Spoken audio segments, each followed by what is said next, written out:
আসসালামু আলাইকুম। কেমন যাচ্ছে ডক্টর মোহাম্মদ ইউনূসের দিনকাল?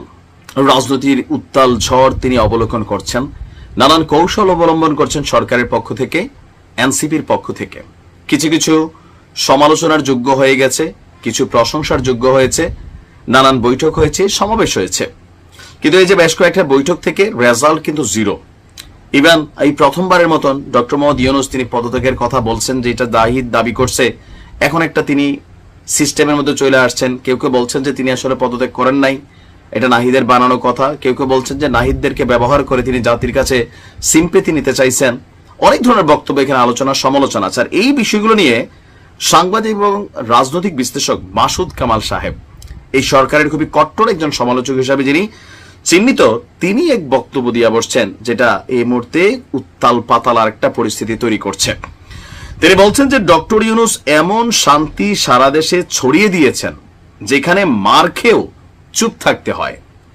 তিনি বলেন, আওয়ামী লীগ আমলে আমরা শুনতাম যে বিএনপির নেতাকর্মীরা ঘরে থাকতে পারত না, নদীর চরে গিয়ে থাকতো, জঙ্গলে থাকতো। এগুলো ঘটেছে বাংলাদেশে। কথা কিন্তু সত্য, আওয়ামী লীগ ঘটিয়েছে এগুলা, যার কারণে আমরা তাদের স্বৈরাচার বলেছি, ফ্যাসিবাদী বলেছি, তাদের দেশ থেকে বিতাড়িত করেছি। কিন্তু ডক্টর মোহাম্মদ ইউনূস তিনি তো কোনো পলিটিক্যাল ক্যারেক্টার না। শেখ হাসিনার সাথে তার পার্সোনাল শত্রুতা আছে, কারণ তাকে শেখ হাসিনা দিন শেষে বহুত নাড়াচাড়া করছেন, যৌক্তিক অযৌক্তিক বিভিন্ন এটা ব্যাখ্যা আছে।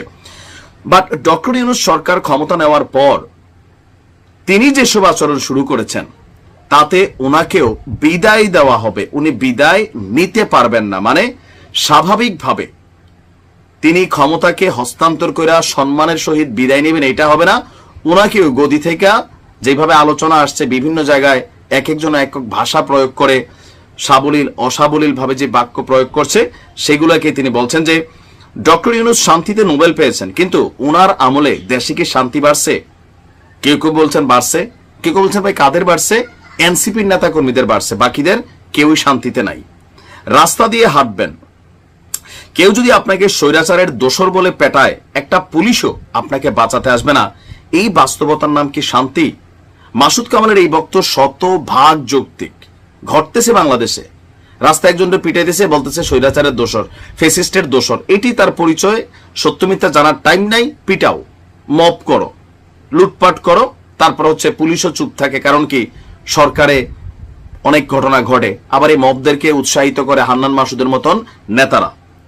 তো তিনি বলছেন যে ডক্টর ইউনূসের কিন্তু বোঝা উচিত তিনি এখানে কি করছেন।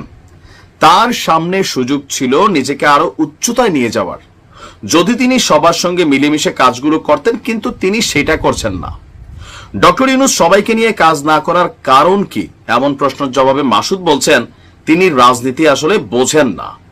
25শে আগস্টে দেওয়া তার বক্তব্যকে তিনি বক্তব্য নিয়ে অনেক কথা বলছেন। তিনি বলছেন আমরা অন্য জগতের মানুষ, মানে ডক্টর ইউনূসের কথাটা যে আমরা বলছেন, মানে উপদেষ্টারা সবাই, আমি এগুলো বুঝি না, অন্যরা ভুল করলে তাদের কিছু বলেন না, তাদের কি বলবো, আমি নিজেই ভুল করি। আচ্ছা, এখানে মোট কথা মুর্দা কথা, তিনি যতটুকু বক্তব্য, বিশাল একটা সাক্ষাৎকার দিয়েছেন কালের কণ্ঠে, তার এই সাক্ষাৎকারটা এসেছে যে আওয়ামী লীগকেও তিনি বিভাজন করছেন। মাসুদ কামালের দাবি ডক্টর ইউনূস বাংলাদেশে রাষ্ট্র ক্ষমতায় আসার পরে জাতির মধ্যে বড় ধরনের একটা বিভাজন করে ফেলছেন। আওয়ামী লীগ যেমন করছিল মুক্তিযুদ্ধের পক্ষের শক্তি, মুক্তিযুদ্ধের বিপক্ষের শক্তি, এই ট্যাগে যারে খুশি তারে ধরাই দিত, জঙ্গি ট্যাগ দিয়া, তারপর হচ্ছে রাজাকারের এরকম ট্যাগ দিয়া, দাড়ি টুপি থাকলে, এরকম কিন্তু অনেক করছে আওয়ামী লীগ, এটা অস্বীকার করার কোন রকম সুযোগ নেই। আবার এই মুহূর্তেও ডক্টর ইউনূসের শাসনামলে ফেসিবাদের দোসর হইলে এটা করা যাবে না, নির্বাচন নিয়ে কথা বললে ফেসিবাদের দোসর, ওইটা করলে ভারতের এজেন্ট, ওইটা করলে আমাদের কমেন্টগুলোতেও আসে, এগুলো আসে। তাহলে ট্যাগিং এর যে রাজনীতি, এটা কি ডক্টর ইউনূসের সরকার বন্ধ করতে পেরেছেন? পারেননি। তিনি কি কোনো দলকে রিপ্রেজেন্ট করেন? না, তিনি তো নিরপেক্ষ সরকার, কিন্তু তার নিরপেক্ষতাকে তিনি ধরে রাখতে পারছেন? কোনোভাবে পারেন নাই। এনসিপির প্রতি তার আশীর্বাদ, তার ভালোবাসা, সাপোর্টিং, সরকারি বিভিন্ন সেক্টরকে কাজে লাগানো, এগুলো কিন্তু মানুষের কাছে প্রকাশ্য, এবং তার যে দুর্বলতা সেগুলো কিন্তু প্রকাশ্য। আর যার কারণে তিনি সমালোচনার মুখে পড়ে গেছেন। ইভেন বিএনপি যে বলতেছে ঈদের পরে তারা বিশাল আন্দোলনে নামবে, অলরেডি আগামীকালকে 15 লক্ষ মানুষ তারা ঢাকা শহরে আনতেছে। এই সিচুয়েশন গুলা সরকারকে একটা টাইট সিচুয়েশন ক্রিয়েট করবে। যদি ডিসেম্বরে নির্বাচন না দেয়, বিএনপি বলতেছে আদায় করে নিবে অনেক ক্ষেত্রে, তো সে আদায় করার যদি সিচুয়েশন হয়, ডক্টর ইউনূসের স্বাভাবিক পদত্যাগ হবে না, মানে স্বাভাবিকভাবে তিনি বিদায় নিতে পারবেন না, তাকে হয়তো স্বেচ্ছায় পদত্যাগ করতে হবে অথবা তাকে বাধ্য করা হবে, এমনটাই কিন্তু আশঙ্কা রাজনৈতিকভাবে চলছে। আর সেখান থেকে হয়তো মাসুদ কামাল সাহেব বাকি কথাগুলো বলছেন, সতর্কতা দিয়েছেন। ভালো থাকুন, আসসালামু আলাইকুম।